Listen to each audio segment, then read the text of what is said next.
자, 이제는 아까까지 춘추 전국시대, 중국의 최혼란기인 춘추 전국시대에 대해서 배웠다면 아까 법가인 상한가, 이사 이런 사람들의 건의에 따라서 변법을 통해서 강력해진 진나라가 전국 칠웅을 제거를 하고 나머지 6나라겠죠. 나머지 6나라를 제거를 하고 통일을 하게 되는데 이 춘추 전국시대를 통일한 진나라에 대해서 한번 배워보도록 합시다. 자, 이제는 중원의 통일 부분을 오늘 배워보도록 합시다. 자, 어느 나라가 전국시대를 통일했다 그랬죠? 진이었죠. 진나라에 의해서. 자, 그렇다면은 아까도 잠깐 짧게만 설명을 했는데 이 진나라가 어떻게 춘추 전국시대를 통일할 수 있었는지 그 통일의 배경을 한번 봅시다. 통일의 배경을 먼저 보자면 먼저 진나라는 지정학적 위치 진이라고 하는 나라가 위치가 지금 중원을 이게 넓은 중국의 영토라고 본다면 서쪽 한 구석에 치우쳐 있었어요. 그 지역을 관중지방이라고 하는데 이 서쪽으로 치우쳐진 관중지방에 있음으로 해서 이 관중지방은 전체가 주변이 산으로 둘러싸여져 있기 때문에 자연적으로 사방이 요새화될 수 있었어요. 방어하기가 엄청 쉬웠던 거죠. 그리고 왼쪽으로 치우쳐 있었기 때문에 그 전까지 중국의 중심지는 그 황하강 유역이었는데 이 황하강 유역에서 멀리 떨어져 있었기 때문에 엄청나게 후진 지역이었어요. 그래서 새로운 법가라고 하는 사상이 들어왔을 때 그거를 무리 없이 그런 거부감 없이 그 법가를 받아들이고 그리고 그거에 따라서 강력한 개혁을 추진할 수 있었던 거죠. 지정학적 위치도 엄청나게 큰 영향을 해요. 그리고 이 관중지방은 다른 지역보다 철이 엄청나게 많이 생산되는 지역이었어요. 그렇기 때문에 우리가 전국시대에 얘기했던 강력한 철제 무기를 만들기도 쉬웠던 거죠. 철이 많이 생산되는 지역이기 때문에 지정학적 위치가 관중지방이었던 것도 관중지방이라는 것 자체가 요새와 사방을 방어하기 쉽고 산으로 둘러져 있었기 때문에 그리고 후진지역이기 때문에 법가에 따른 변법을 저항감 없이 거부감 없이 받아들일 수 있어서 개혁을 추진할 수 있었고 그리고 철이 엄청나게 많이 나는 지역이었다. 그런 게 통일의 배경이 되겠죠. 그리고 아까 짧게 얘기했던 상앙이라고 하는 진나라의 관리가 실시했던 변법이 성공을 하게 되면서 상항의 변법은 아까 배운 9년제 전국 칠웅들이 아까 부국강병을 위해 실시했던 정책들 중에 하나였던 9년제 그리고 관료제 이런 거 다 실시하자고 했어요. 그렇기 때문에 이 변법에는 사람을 뽑을 때도 혈통을 중시하는 것이 아니라 능력을 중시를 하게 되는 거고 그리고 세금, 군사 기반을 확보하기 위해서 지방제도도 마련하고 이런 것들 국가가 부국강병해지기 위해서 실시했던 변법이 진나라에서는 성공을 하게 되면서 다른 전국 칠웅 중에 6나라들보다 강력한 국가를 만들 수가 있었죠. 자, 이런 지정학적 위치와 상항의 변법이 성공하게 되면서 진은 다른 6나라를 물리치고 전국시대를 통일할 수 있었어요. 자, 이때 통일할 수 있었던 진이 다른 6국을 통일을 하고 진나라라고 하는 중국의 최초의 통일 왕조가 들어서게 되는데 이 최초의 통일 왕조에서의 통일을 완성한 왕이 진시황제예요. 진의 시황제. 진시황제. 진의 첫 황제예요. 황제. 자, 이 진시황제가 통일 정책을 피는데 기존에 여러 나라로 분열되어 있던 중국이 이제는 진이라고 하는 한 나라로 통일이 되었기 때문에 이제 그에 따른 통일 정책, 다른 나라도 이제 우리나라로 만들기 위해서 통일 정책이 필요하겠죠.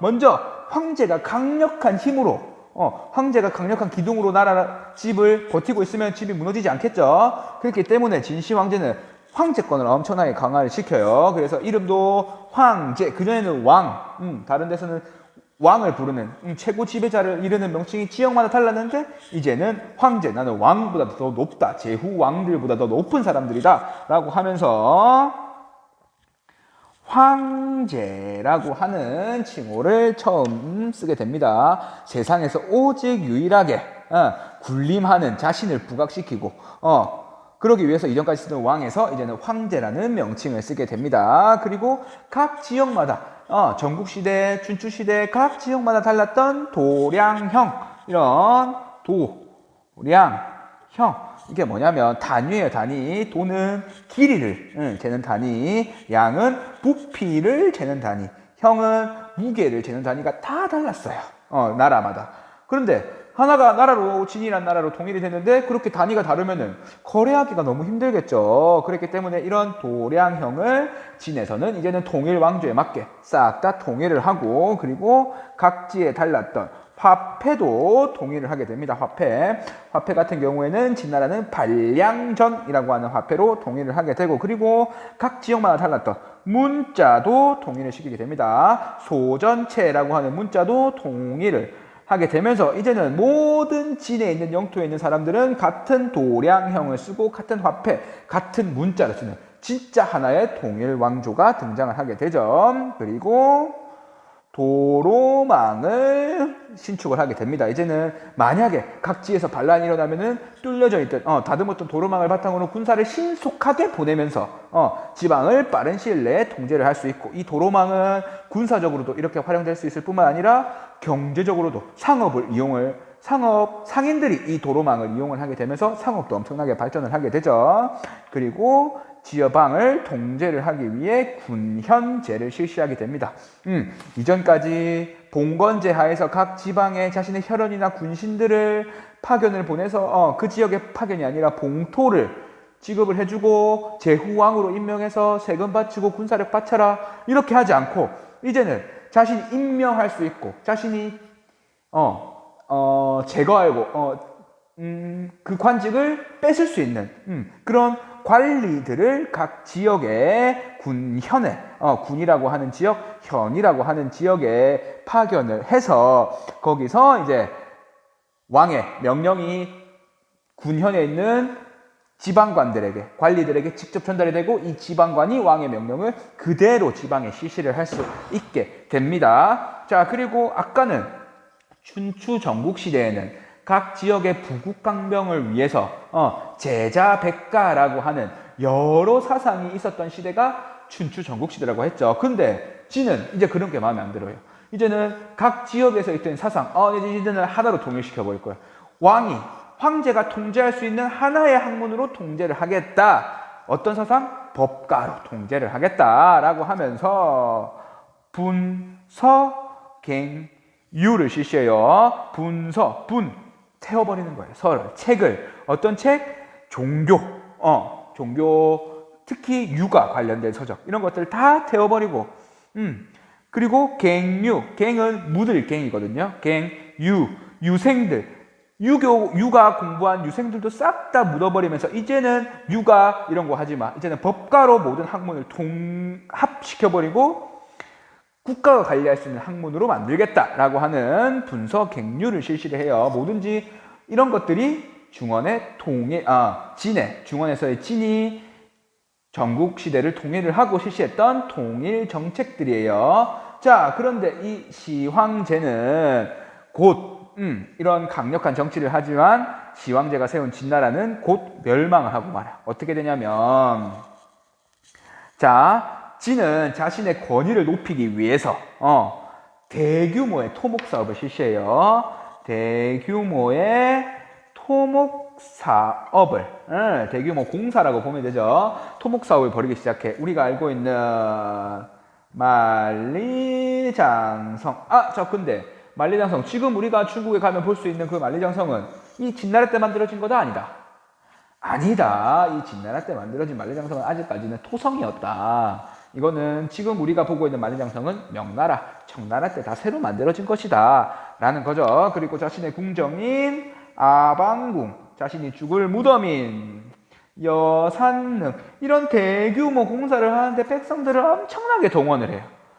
이 만리장성은 북쪽에 있는 흉노족, 오랑캐들, 이민족들, 유목민들 막기 위해서 지은 게 만리장성이에요. 자, 이런 대규모 토목 사업을 하는데 백성들을 엄청나게 부려먹고 일을 시키고 이렇게 하고, 그리고 법가의 정신에 따라서 만들어진 국가였던 진은 가혹한, 이 법을 운용할 때도 엄청나게 가혹한 법치를 해요.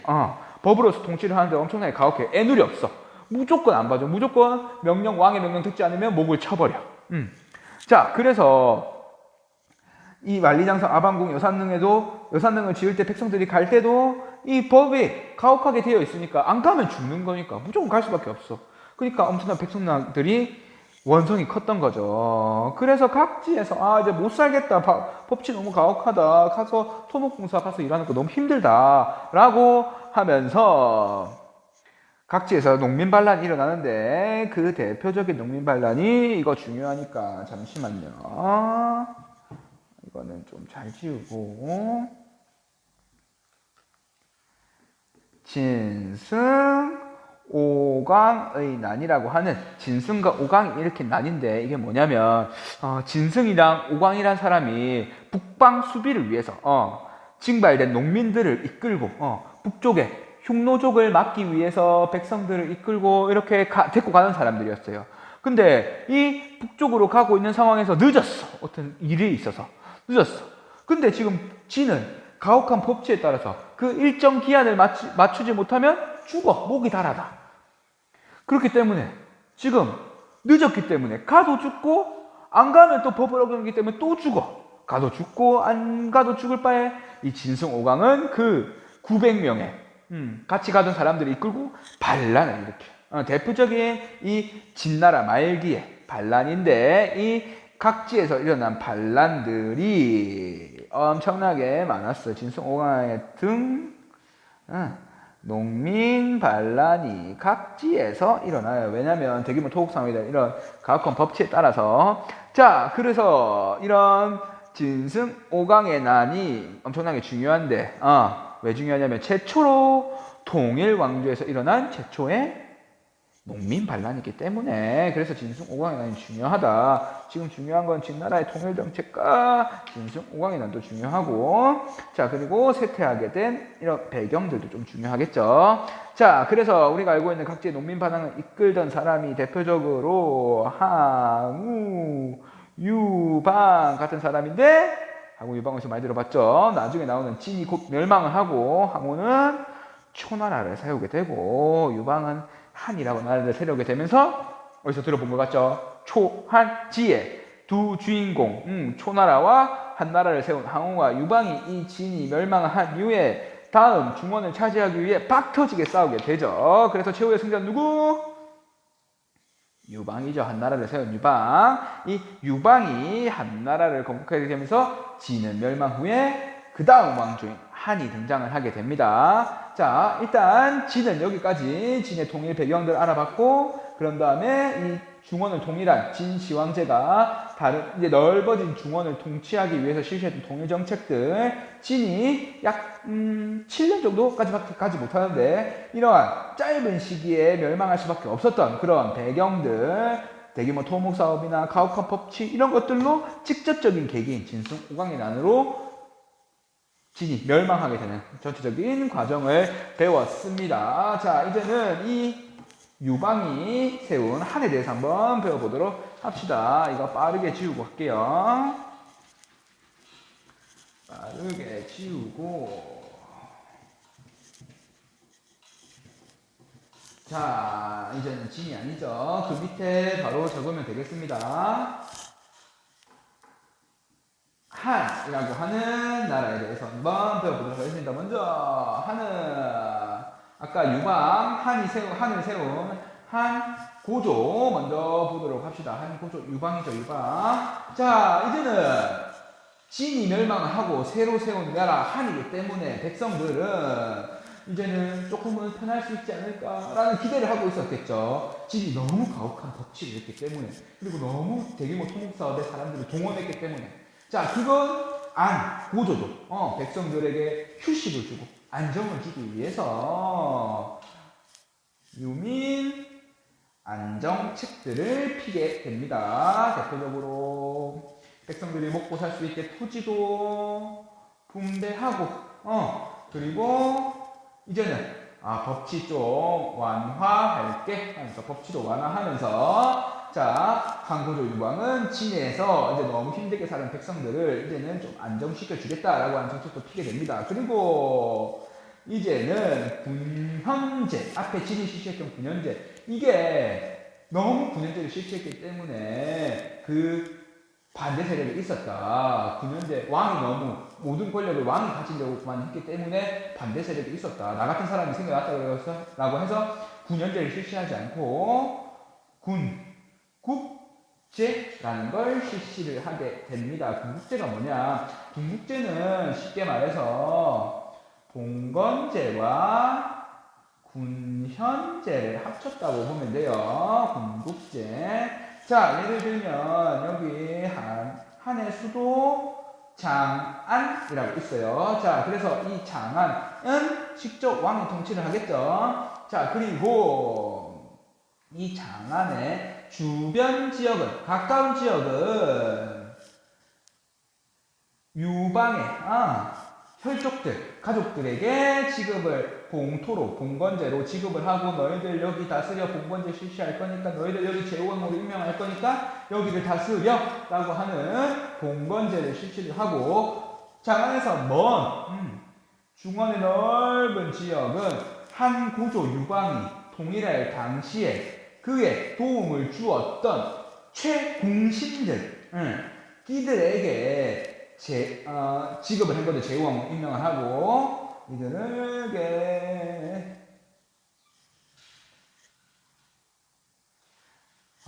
진짜 미안해요. 선생님 실수를 했네요. 자, 왕과 가까운 왕씨 가져갔다 안 줘. 자, 장안에서 가까운 수도 근방의 지역은 군현제 실시해요.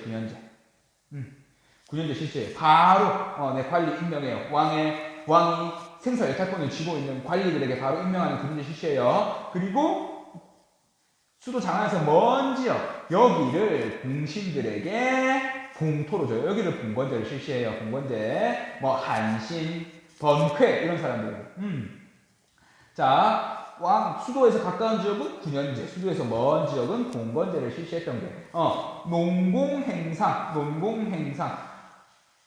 항우가 한을 세울 때 도움을 주었던 공신들에게 상을 내리는 그런 기능과 지방 통제를 동시에 할 수 있는 그런 정책이 군국제예요. 선생님 헷갈려서 미안해요. 수도와 가까운 지역은 군현제, 수도에서 먼 지역은 공신들에게 봉토를 지급하는 봉건제를 실시했던 게 군국제예요. 군국제. 선생님 실수해서 진짜 미안해요. 마지막으로 다시 한번 할게요. 한 고조 유방은 논공행상과 지방 통제를 위해서 논공행상이 상을 주는 거예요. 공신들에게. 자, 논공행상과 지방 통제를 위해서 수도에서 가까운 지역은 군현제, 수도에서 먼 지역은 공신들에게 책봉을 해서 봉토와 제후왕으로 임명을 해서 너희들 여기 다스려라 봉토를 지급해 줄 테니까 그 대신 뭐 해라? 국가에 세금 바쳐라. 그리고 국가에서 필요한 군사가 있으면 군사를 바쳐라. 이런 거 하는 거죠. 지금 마이크가 지금 돌아갔네요. 죄송해요. 자, 이제 두 번째 중요한 인물인 한 고조의 이은 가운데 한 고조 유방 다음에 문제 경제들이 있는데 별로 중요하지 않고 한 무제의 업적이 엄청나게 중요해요. 한 무제의 업적, 한 무제 이름만 봐도 알 수 있겠죠. 싸울 무자를 써서 엄청나게 전투와 전쟁을 통해서 영토를 확장시키고 강력한 군사력을 바탕으로 강력한 황제권을 누린 이런 황제가 한 무제인데 한 무제는 어떤 업적이 있냐? 황제권을 강화시키기 위해서 전국적으로 군현제를 전국각으로 실시를 해요. 군현제. 자, 이제는 군현제가 원래는 수도 주변에만 실시되던 게 군현제였는데 그렇게 되면 봉건제가 우리 주나라가 아까 멸망하는데 봉건제를 실시했던 것도 이유가 되었죠. 시간이 지날수록 왕가의 그리고 봉건 제후 왕가의 그 혈연 관계가 엄청나게 멀어지게 되면서 지방을 통제할 수 있는 힘이 약해지게 되는 거죠. 자, 한무제도 그걸 알고 있었어요. 그래서 봉건제 이거 빨리 없애야겠다.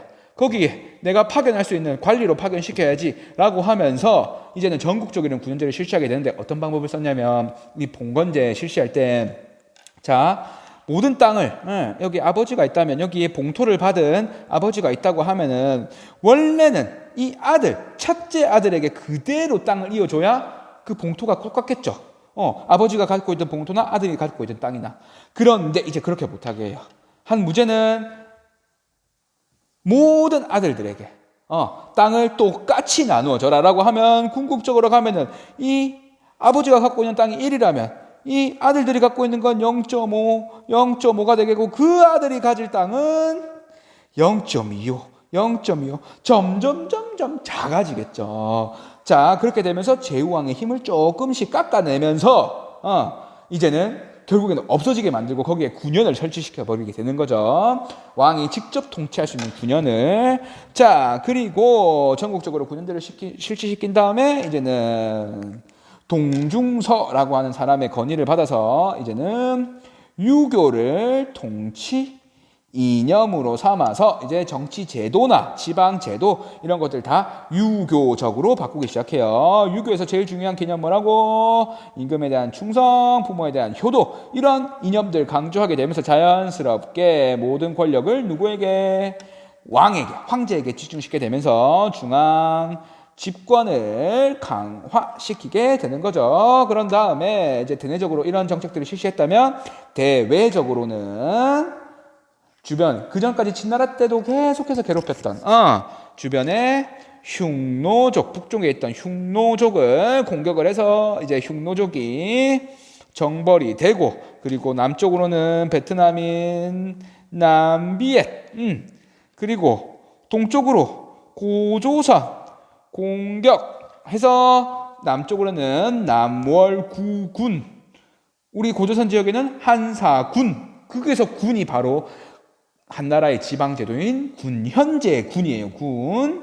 자, 남비에 또 공격하고 베트남 지역, 중국에서 남쪽 지역인 베트남 지역, 중국에서 동쪽 지역인 고조선 지역까지 공격을 하게 되면서 영토를 확장시키게 되고 또 서역과 교역하기 시작하게 되는데 장건이라는 사람을 파견하게 돼요. 이 장건을 서역과 교역하기 위해서 파견시킨 건 아닌데 원래 어떻게 됐냐면 한나라가 이 흉노가 엄청나게 골칫거리였어요. 그런데 무슨 소문을 들어.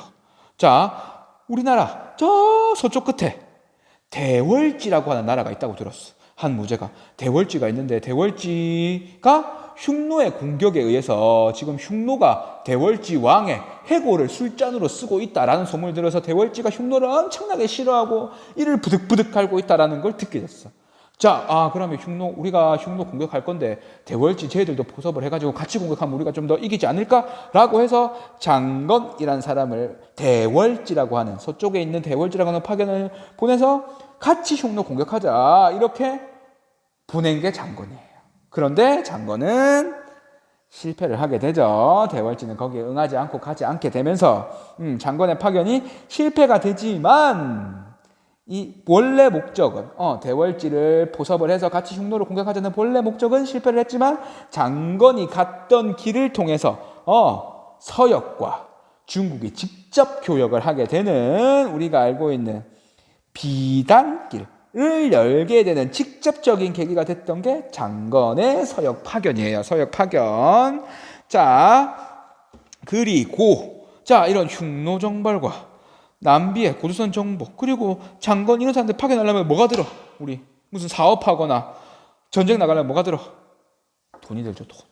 자, 이런 돈을 만들기 위해서 재정적인 안정책을 시키기 위해서 이런 것들로 인해서 재정이 엄청나게 고갈이 되니까 이거를 극복하기 위해서 실시했던 게 바로 염철전매제예요. 염철전매제. 염은 인간 생활에서 꼭 필요한 소금, 철은 농사, 전쟁에서 없어서는 안 되는 철, 이런 것들을 개인적으로 사적으로 거래하지 마라. 그런 사적인 이득 모두 이제부터는 누가 가지겠다? 전매, 국가가 모두 사들이겠다. 그래서 그 이득을 누가 가지겠다? 국가가 가지겠다. 유통, 소금과 철의 유통에 의해서 얻어지는 이득 모두 국가가 사들여서 국가가 가지겠다. 그걸로 인해서 재정을 안정시키겠다라고 하는 염철전매제를 한 무제는 실시하게 됩니다. 자, 이렇게 되면서 한 고조, 한 무제를 지나면서 한나라는 영토도 확장이 되고 재정도 안정되게 되면서 이제는 중국의 통일 왕조로서 안정이 되어 가고 있는 상황인데, 이제는 아까 한 무제가 한나라 멸망의 씨앗을 마련하게 돼요. 아까 모든 권력을 유교 통치 이념에 따라서 황제에게 집중시키다 보니까 관료들은 황제에게 말을 들어야 하는 사람으로만 판단을 하고, 그리고 황제는 그런데 관료들이 말을 듣지 않으니까 이제는 나에게만 충성할 수 있는, 황제만 말 들을 수 있는 우리나라에서 치면 내시를 중국에서는 환관이라고 그래요. 환관. 그리고 우리 외척이라고 들어봤어요. 외척. 황제의 왕비. 황비죠. 황비의 가문들, 장인. 그리고 처남. 이런 사람들을 등용을 해서 쓰게 되는 거죠. 한 무제는 왕권 강화, 황제권 강화를 위해서 외척, 환관 이런 사람들을 정치에 활용했는데, 이 사람들이 나중에 한 멸망의 씨앗이 돼요. 얘들이 세력이 너무 강해져서 얘들이 정치를 얘들이 마음대로 농단을 하기 시작해요. 자, 한 무제가 있을 때, 이렇게 강력한 왕이 있을 때는 그런 것들이 문제가 되지 않는데, 한 무제가 죽고 나서 얘들이 설치기 시작해. 한 무제 사후 외척 그리고 환관의 발호 얘들이 날뛰기 시작하면서 이제 한나라가 흔들거리기 시작을 해요. 그러면서 새로운 신나라라고 한 나라가 등장을 하게 돼요. 대표적인 외척 가문이었던 왕망이, 외척, 힘이 강했던 왕망이 당시 한나라 황제, 한 무제의 손자를 죽이고 자신이 왕위에 오르고 나라 이름도 신나라라고 바꿔요. 자, 그래서 이제는 지방에서 왕망은 신이라는 나라를 세우고, 이제는 우리는 한이랑 다르다. 우리는 각 지역에 아직까지 남아있는 지방 세력들 이제 철저하게 누르주기 위해서, 그리고 백성들이 삶을 안정시키기 위해서 토지를 국유화하겠다. 토지를 누구의 땅으로 만들겠다? 모두 나라의 땅. 나라는 곧 왕이지. 왕의 땅으로 만들겠다. 자, 이런 국유화 정책을 써요. 그리고 각 지역에 있던 토지 소유자들이 가지고 있는 땅의 소유를 제한하고, 니는 이 이상 땅 가지지 마. 까지만 하고. 이런 정책들을 실시를 해요. 그러니까 당연히 각 지역에서는 토지를 많이 갖고 있던 사람들을 호족이라고 하는데, 이 호족들이 엄청나게 반발을 하기 시작해. 자, 그렇기 때문에 왕망의 신나라는 얼마 지나지 않아서 곧 멸망해 버리고 말고, 여러 호족들 중 하나였던, 그리고 왕족이었던 유수라고 하는 사람이 신나라를 물리치고 자신이 한을 새로 세우면서 앞에 한과 구분하기 위해서 후한이라는 나라를 세우고 자기가 스스로 광무제라고 하는 왕으로 등극을 하게 돼요. 후한 광무제. 자, 그런데 한이 멸망했던 것과 같이 후한 때도 마찬가지였어. 누가 여전히 외척과 환관이 여전히 전횡을 계속을 하고, 그리고 이들이 전횡으로 중앙 통제력 황제권은 점점 약해져 나가고 있는 상황에서 얘들이 황제를 교체할 정도로 얘들이 힘이 강했어요. 그런 상황에서 농민 반란이 일어나게 되죠. 대표적으로 황색 두건을 쓰고 있던 황건적의 난이 대표적이 되겠죠. 여기서 많이 들어봤을 거예요. 황건적의 난. 이를 진압하는 과정에서 각지의 호족들이 이 황건적을 진압하는 과정에서 국가를 세우게 되는데, 우리가 알고 있는 위, 초, 오가 대표적이겠죠. 이른바 삼국지의 시대가 도래를 하게 되는 겁니다. 자, 우리는 지금까지 진나라와 춘추 전국시대를 통일한 진나라가 곧 멸망을 하고 중국 통치의 정형을 마련하게 된 중국 통치의 정형, 지금 우리가 앞으로도 계속 배울 중국의 통치 체제는 거의 한의 체제를 조금씩 변형한 거예요. 한의 통치 체제를 거의 이때 중국의 통치 체제가 거의 이때 거의 완성이 돼요. 자, 이런 통치 체제의 정형을 마련하게 된 이 한나라까지 배웠어요. 자, 이제는 우리가 선생님이 할 때부터 이제 앞에 할 때 얘기했죠. 중국의 왕조, 중국사를 먼저 배운 다음에 그 다음에 그 동시대에 우리가 아까 배운 하상주 중국 전국시대 그리고 그를 통일한 진, 그 다음에 한, 이 시기에 주변국들 일본, 우리나라, 몽골 이 지역들은 어떤 상황이었는지 다음 시간에 배워보도록 합시다. 오늘도 엄청 수고했어요.